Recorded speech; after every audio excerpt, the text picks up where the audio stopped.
নমস্কাৰ সকলোকে। আজি বিশেষ ভিডিঅ'টো আমাৰ কাকিৰ ৰাইজৰ বাবে। মোৰ ঘৰ মইনাপুৰতে হয় আৰু ভিডিঅ'টো আজি টমটমৰ পৰাই ষ্টাৰ্ট কৰিলোঁ। এইফালে এখন আমাৰ মইনাপুৰ বজাৰ পালোহি।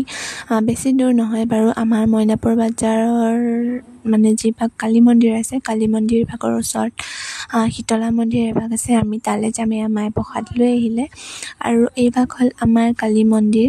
এইখিনিতে আপোনালোকে সুধিলে গমেই পাব, বেছি দূৰ নহয়। এয়া আমি পালোহি আৰু মাৰ ওচৰলৈ আমি আজি 4 বছৰ ধৰি পেলাই আহিম বুলি কৈছোঁ, কিন্তু মানুহে কয় নহয় ভাগ্য থাকিলেহে মিলিব, নহয় জানো। গতিকে পূজা আহি নাপালোহি, তথাপিও এয়া আমি ধুনীয়াকৈ সেৱা সৎকাৰ কৰি ল'লোঁ আৰু বহুত বেছি মানুহ আছিলে। বোলো দৰ্শন কৰিলোঁ আৰু মাৰ প্ৰসাদ খাই যাম।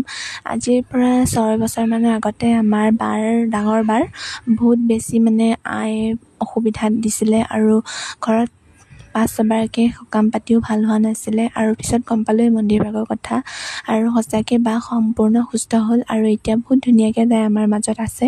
আৰু এই ভিডিঅ'টো যিমান পাৰে শ্বেয়াৰ কৰি দিব, যাতে কাৰোবাৰ নহয় কাৰোবাৰ সহায় হৈ যায়। আজিলৈ ইমানেই আছিলে। ভাল পালে লাইক, কমেণ্ট, শ্বেয়াৰ কৰিব।